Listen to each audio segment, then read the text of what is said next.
Hello friends, இன்றைக்கி நம்ம கார்த்திகை தீபம் ஸ்பெஷலில் அப்பம் ரெசிபி தான் நம்ம இன்றைக்கி செய்ய போகிறோங்க. அதுவும் ரவையை வச்சு தான் நம்ம இன்றைக்கி செய்ய போகிறோம். வாங்க எப்படி செய்கிறதுன்னு பார்க்கலாம். அப்பம் செய்கிறதுக்கு 1 கப் அளவு ரவை எடுத்துருக்காங்க. அதை மிக்ஸி ஜாரில் சேர்த்துக்கலாங்க. வாசனைக்கு ஒரு 3 ஏலக்காய் எடுத்துருக்கு, அதையும் மிக்ஸி ஜாரில் சேர்த்துக்கலாம். இப்போ மூடி போட்டு நல்லா நைஸாக அரைச்சிட்டு வந்துடலாங்க. பாருங்கள், இந்த அளவுக்கு நல்லா நைஸாக அரைச்சிட்டு வந்திருக்கணும். இப்போ அரைச்ச மாவை வந்து ஒரு பவுலுக்கு மாற்றிக்கலாம்.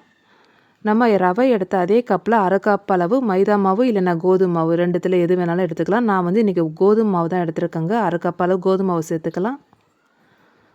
அடுத்தது ஒரு பிஞ்ச் அளவு உப்பு சேர்த்துக்கிறேன். அடுத்தது கொஞ்சமாக ஆப்ப சோடா சேர்த்துக்கிறாங்க. அடுத்தது 1 கப் அளவு துருவன தேங்காய் எடுத்துருக்கேங்க, அதையும் சேர்த்துக்கலாம். அடுத்தது இது கூட இனிப்புக்காக 3/4 கப் அளவு வெல்லம் எடுத்துருக்கேங்க. 1 கப் அளவு ரவை எடுத்திருந்தோம், 1/2 கப் அளவு கோதுமை மாவு எடுத்திருந்தோங்க. அதே கப்பில் 3/4 கப் அளவு நம்ம வெல்லம் எடுத்திங்கன்னா கரெக்டாக இருக்கும் இனிப்பு. வெல்லத்தை வந்து நம்ம அப்படியே சேர்க்க போகிறது இல்லைங்க. வெல்லத்தில் தூசி மண்ணெலாம் இருக்கும், அதனால வெல்லம் காய்ச்சின பிறகு தான் நம்ம சேர்க்க போகிறோம். அதுக்கு வெல்லத்தை வந்து ஒரு பவுலில் சேர்த்துக்கலாங்க. வெல்லம் எடுத்த அதே கப்பில் 3/4 கப் அளவு தண்ணி சேர்த்துக்கலாங்க. இப்போ வெல்லம் கரைஞ்சி நல்லா கொதிக்கட்டும். வெல்லம் வந்து பாகுபதம் வரணும்னு அவசியம் இல்லைங்க. வெல்லம் நல்லா கரைஞ்சி கொதிச்சாலே போதுங்க. நல்லா கலந்து விட்டுக்குங்க.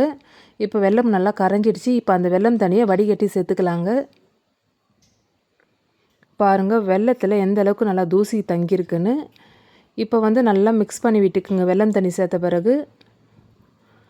அடுத்தது இது கூடயே நம்ம காய்ச்சி ஆற வச்ச பால் வந்து ஒரு 1/2 கப் அளவு எடுத்துருக்கோம். அந்த 1/2 கப் பாலையும் நம்ம எல்லாமே சேர்த்துக்கலாங்க. எல்லாம் சேர்த்த பிறகு நல்லா கலந்து விட்டுக்குங்க. ஒரு 10 நிமிஷம் நல்லா மூடி போட்டு நல்லா ஊறட்டும். பனியார சட்டியில் எண்ணெயை ஊற்றி காய வச்சுக்கலாங்க. அடுப்பை மிதமான தீயில் வச்சுக்கிட்டு செய்யுங்க. இப்போ நம்ம ரெடி பண்ணி வச்சுருக்கிற மாவை ஃபில் பண்ணிக்கலாங்க. கண்டிப்பாக வந்து பனியாரம் செய்யும்போது அடுப்பை மிதமான தீயில் வச்சுட்டு தான் செய்யணும். அப்போ தான் எல்லா பக்கமும் நல்லா வெந்திருக்கும். இப்போ கலர் மாறினோடனே நம்ம திருப்பி விட்டுடலாங்க.